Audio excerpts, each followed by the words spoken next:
Alhamdulillah ya nggak apa-apa lah. Buat kenang-kenangan nanti kalau udah nggak ada. Ini namanya jejak digital. Nanti kalau misalnya kita sudah 60 tahun itu bisa setel gitu. Jadi kalau nanti anak-anak kita misalnya sekarang anak kita masih 6 tahun, nanti di usia dia 30 bisa ngeliat kita dulu kayak gini mudanya gitu.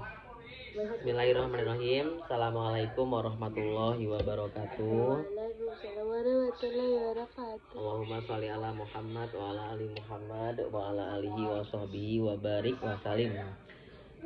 Hari ini materi kita tegak kayak gitu. Materi kita adalah hak-hak kedua orang tua, hukukul walidain. Yang materi hak murid udah selesai. Sekarang materi baru, hak-hak kedua orang tua. Jangan ngobrol, kerekam nanti suara kamu. Kedua orang tua, mama dan papa, ayah ibu, umi abi, bapak dan ibu sama. Mama atau bunda panda sama aja. Panda. Iya kan? Bunda sama panda kan? Panda. Kedua orang tua, keduanya adalah sebab di dalam terwujudnya kita di dunia. Jadi kita itu hadir ke dunia disebabkan karena adanya orang tua kita. Jikalau tidak karena susah payah dari kedua orang tua kita, Nesya, gak mainan stiker loh. Ini apa lagi sih ini nih? Jangan mainan. Jadi kalau bukan karena susah payah orang tua kita, maka insan tidak akan istirahat atau merasa nyaman. Dan jikalau tidak karena kesusahan keduanya, maka kita tidak akan merasakan kenikmatan. Jadi orang tua kita itu tuh ya pernah ngerasain kesulitan, pernah ngerasain kepayah-payahan, sehingga menginginkan anak-anak itu nyaman, menginginkan anak-anak itu aman, selamat gitu. Itu dikarenakan upaya yang dilakukan oleh orang tua kita. Mereka mengalami kesulitan, mengalami kepayahan yang harus diperjuangkan oleh keduanya untuk memberikan yang terbaik untuk putra dan putrinya. Adapun ibunya, maka ibu itu telah melahirkan kita, namanya insan, manusia, dengan susah payah, melahirkan dengan mengorbankan jiwa dan raganya. Dan adapun ayah kita, mereka mengerahkan seluruh tenaganya, baik itu tenaga pikirannya, fisiknya, waktunya, agar kita anak-anaknya memperoleh manfaat dari apa yang telah diupayakan oleh bapak kita atau oleh papa kita, baik itu pendidikan, baik itu kesehatan maupun agamanya. Nah, ini yang perlu kita garis bawahi adalah agamanya, karena orang tua itu wajib memberikan nafkah agama kepada orang anak-anaknya. Tapi kalau beda agama gimana? Kalau beda. Ya makanya dalam Islam itu menikah itu ya seagama, nggak ada yang beda agama. Kalau ada yang beda agama, balik mau nikah dengan Islam ya Islam, jangan semua satu yang suami Islam, istrinya Buddha gitu. Nanti nggak ketemu, urusannya nggak ketemu. Lanjut lagi, maka wajiblah bagi seorang kita, anak atau manusia, untuk pertama mengingat atas nikmat yang telah diberikan oleh orang tua kita, agar kita merasa bersyukur atas kenikmatan itu, dan orang tua merasa bersyukur memiliki anak-anak yang baik, yang tahu terima kasih, yang tahu rasa bersyukur ketika diberikan manfaat oleh orang tuanya.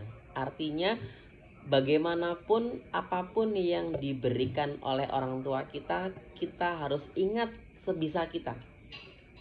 Pernah diberi apa, pernah diperlakukan seperti apa, itu ingat yang baik-baik. gitu. Hari ini misalnya dapat dimasakin masakan kesukaan Mbak Nesya, maka itu harus diingat-ingat kalau dulu pernah dimasakin masakan kesukaan gitu. Kemudian hari ini ayahnya ngajakin sholat, ngajakin olahraga, kemudian habis olahraga itu bapaknya beliin sate, ya udah ingat tuh semua kenangan olahraganya, kenangan makan sate itu diingat. Tujuannya apa? Supaya kita bersyukur karena orang tua kita begitu care, perhatian kepada anak-anaknya. Yang kedua, menuruti perintah kedua orang tua. Tegak, enggak kayak gitu. Menuruti perintah kedua orang tua selama perintahnya adalah untuk ketaatan dan kebaikan. Tetapi kalau perintahnya adalah untuk keburukan dan maksiat, kita boleh untuk bukan menentang, tapi untuk mempertimbangkan dan saling mengingatkan. Kalau orang tua kita menyuruh kita korupsi, maka ingatkan bahwa korupsi itu haram. Gitu misal nanti ada orang tua anaknya jadi anggota DPR, disuruhlah korupsi si anak itu oleh bapaknya, maka anaknya boleh untuk bukan melawannya tapi mengingatkan bahwa itu adalah maksiat gitu, boleh diingatkan karena ya namanya orang tua juga manusia yang terkadang juga luput ya. Ada suara itu. Yang ketiga, duduk bersama kedua orang tua dengan tenang. Ketika ngumpul dengan keluarga, ada orang tua kita, duduklah dengan tenang. Kemudian tidak berkata-kata yang dengan volume yang terlalu keras. Nah, itu. Yang keempat, tidak boleh menyakiti apapun bentuk menyakitinya, apalagi sampai membuat menangis orang tua kita, meskipun dengan kata-kata, ih aku nggak maulah, sebel, ih ibu ini nyebelin, ih bapak ini nggak ngertiin perasaan aku. Nah gitu nggak boleh. Pokoknya kata-kata sekecil apapun itu. Aku tidak pernah, aku kan anak baik. Iya, kalau anak baik alhamdulillah, berarti jangan sampai terjadi kayak kita tuh ngebantah gitu, ngomong nggak nantilah nggak mau. Nah gitu tuh udah menyakiti hati orang tua itu mbak, udah dosa seperti itu. Yang kelima, tidak boleh mendebat. Dengerin ya, tidak boleh mendebat orang tua kita meskipun kita benar, meskipun kita punya data, meskipun kita punya pengetahuan. Ingat, yang ngajarin kita ngomong itu adalah orang tua kita. Yang ngajarin kita bicara, yang ngajarin kita berpikir, itu adalah orang tua kita. Maka tidak pantas sebagai seorang anak itu mendebat kedua orang tuanya. Nah, nggak boleh ya. Hah? Nggak boleh. Bertanya, bukannya guru ya? Hah? Bukannya guru yang ngajarin? Iya betul. Jadi orang tua kita itu mengajarkan kita berbicara. Lamba emang 2 tahun udah sekolah. Dulu yang ngajarin ngomong mama, papa itu siapa? 2 tahun. Kan orang tua kita. Makan tuh ngomong mam gitu kan. Kalau mau mimin susu nen gitu kan. Ya itu kan orang tua kita yang ngajarin ngomong kayak gitu. Artinya kan sebelum bertemu guru, orang tua kita sudah duluan memberikan pendidikan pengajaran, sehingga tidak pantas bagi seorang anak itu mendebat orang tuanya. Sehebat apapun, seprofesor apapun anaknya, maka tidak pantas anak itu mendebat kedua orang tuanya. Paham sampai sini? Kemudian tidak boleh berjalan di depan kedua orang tua kecuali menunduk. Nggak tahu. Coba lihat dulu, Pak.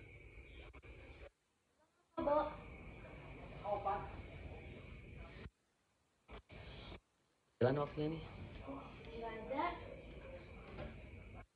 Ya. Tidak boleh berjalan di depan kedua orang tua nyeruntul nggak izin gitu misalnya. Kecuali kalau kita misalnya memberikan sesuatu, misalnya di depan orang tua kita buatkan orang tua kita kopi, kita bikinin kopi untuk orang tua kita, maka boleh kita di depannya pelan-pelan disuguhkan kopinya. Ini Pak, aku bikinin kopi untuk Papa, coba dinikmati rasanya seperti apa. Nah gitu, pernah nggak bikinin kopi untuk Papa Nesha sendiri misal kan ya, nanti Nesha juga bakal jadi orang tua gitu, bakal punya anak-anak juga nanti, tapi nanti masih panjang masanya, sekarang masih SD. Selesaikanlah SMP dulu, selesaikan SMA, selesaikan perguruan tinggi, S1, S2, S3, sampai Mbak Nisa jadi nanti jadi ilmuwan, jadi dokter, atau jadi profesor di kampus seperti itu. Dan terakhir, mendoakan kedua orang tua agar orang tua kita diberikan kasih sayang oleh Allah, agar orang tua kita diberikan ampunan oleh Allah, dijauhkan dari azab neraka. Ya, ada pertanyaan? Nah ini Rasulullah Shallallahu Alaihi Wasallam bersabda, berbuat baik kepada ibu yang dilakukan anak adalah 2 kali lipat pahalanya. Berbuat baik kepada ibu yang dilakukan anak adalah 2 kali lipatnya. Jadi berbuat baik itu yang paling utama itu adalah kepada ibu. Ibu prajiwa, Bo. Nah ini prajiwa kayak gini. Itu ya, jadi mudah-mudahan bermanfaat.